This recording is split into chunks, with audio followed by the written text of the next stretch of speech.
हाँ जी बाबा जी किन्नी देर च माशाल्लाह अपनी मज उठ पई? मैं हाँ अद्धे घंटे में उठ अद्धे तो भी पहला उठ इन्ना की चल पहले आप खड़ी करने की कोशिश करते रहे लेकिन खड़ी नहीं उठी थी। मैं यार मैं तो आई इंज मैं तो इंज सी मैं आई माशाल्लाह जो अल्लाह खैर की आप इलाज किया माशाल्लाह खड़ी हो गई। नहीं बहुत अच्छी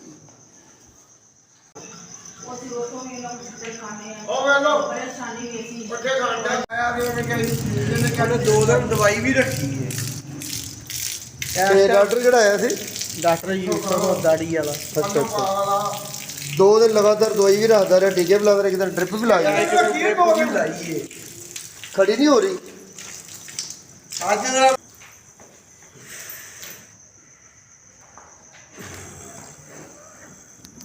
डॉक्टर बोतल लगाइए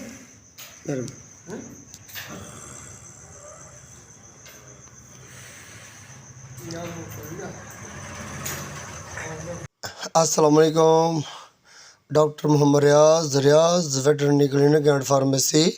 करोल घाटी लाहौर। ये एक भैंस है, इसको तकरीबन 6 दिन का यानी कि इसका पार्चुरेशन का यानी कि टाइम हुआ था। बच्चा जनने के बाद ये भैंस चारा नहीं खा रही थी। हिस्ट्री के मुताबिक ये है कि ये यानी कि पार्चुरेशन से 3 दिन पहले या एडवांस प्रेगनेंसी की हालत में ही इसने चारा छोड़ दिया था, चारा वगैरह नहीं खा रही थी।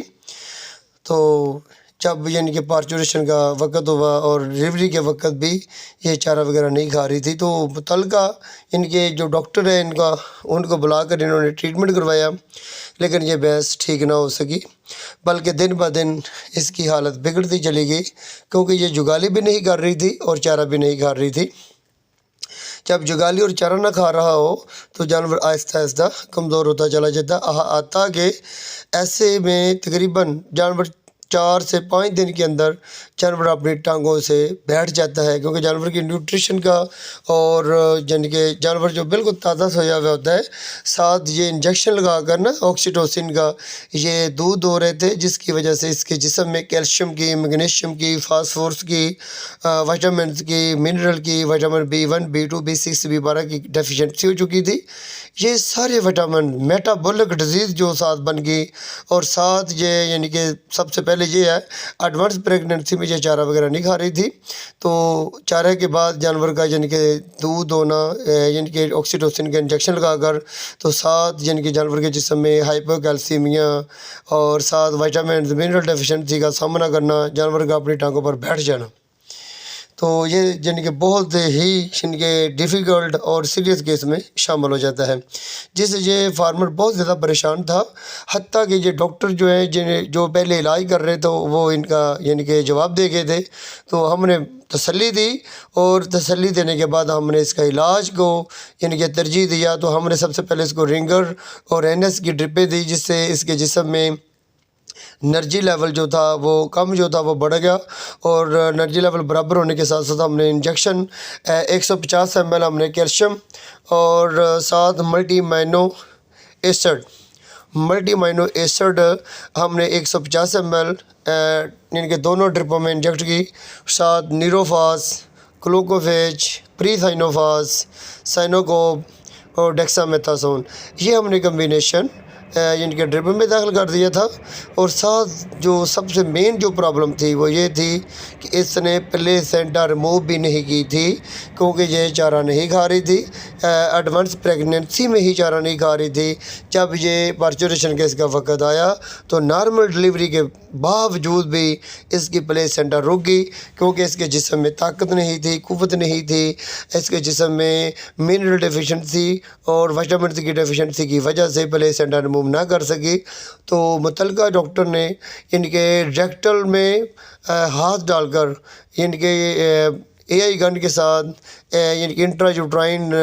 सोल्यूशन वगैरह फ्लूइड वगैरह इसको इंजेक्ट किया, लेकिन इसके बावजूद भी ये प्लेसेंटा रिमूव ना कर सकी। तो हमने क्या किया, हमने जब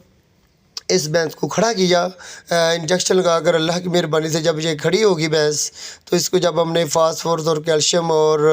विटामिन B1 B2 B6 और मल्टी माइनो एसिड का जो हमने इंजेक्शन लगाए, तो ये भैंस फ़ौरन खड़ी होगी। और खड़ी होने के बाद इसको हमने इंट्रायूट्राइन में प्री टेट्रा की टैबलेट हमने 3 अदद इंजेक्ट की। साथ गर्दन में हमने इसको एंटीबायोटिक के तौर पर इंजेक्शन भी दिया, जो कि प्री साइनोफास के साथ साथ यानी कि सैलिवेट के इंजेक्शन दिया 20 ml, और एंटीबायोटिक के तौर पर हमने प्री स्टेप का इंजेक्शन जो है वो भी हमने 20 ml दे दिया था। साथ प्लेसेंटा रिमूव के लिए साइक्लोमेड का इंजेक्शन जो है हार्मोनिक सिस्टम, ये हमने एक इंजेक्शन साइक्लोमेड का दे दिया। जबकि साथ हमने खाने के लिए इसको यानी कि जेर की यानी कि मैला वगैरह और गंदगी वगैरह फेंकने के लिए, इसका खारिज करने के लिए, तो इंट्रायूट्राइन में जब ये यानी कि प्लेसेंटा ज़्यादा दिन हो जाए तो फिर ये पूरी जेर नहीं निकलती बाहर, ये फिर यानी कि गल सड़ कर यानी कि पीप की शक्ल में और रेशे की शक्ल में निकलना शुरू हो जाती है। जबकि इसके इंट्रायूट्राइन में काफ़ी हद तक रेशा और पीप जमा हो चुका था। इसके लिए हमने प्री टेट्रा की टैबलेट्स इंजेक्ट की थी इंट्रायूट्राइन, और साथ हमने यानी कि इसको गुलकंद यानी कि 500 ग्राम गुलकंद का और 500 ग्राम हमने शुगर चीनी, और इसके साथ अलसी हम यूज़ करवाते हैं 200 ग्राम अलसी, 100 ग्राम अजवाइन देसी, और सोडा बेकार 50 ग्राम,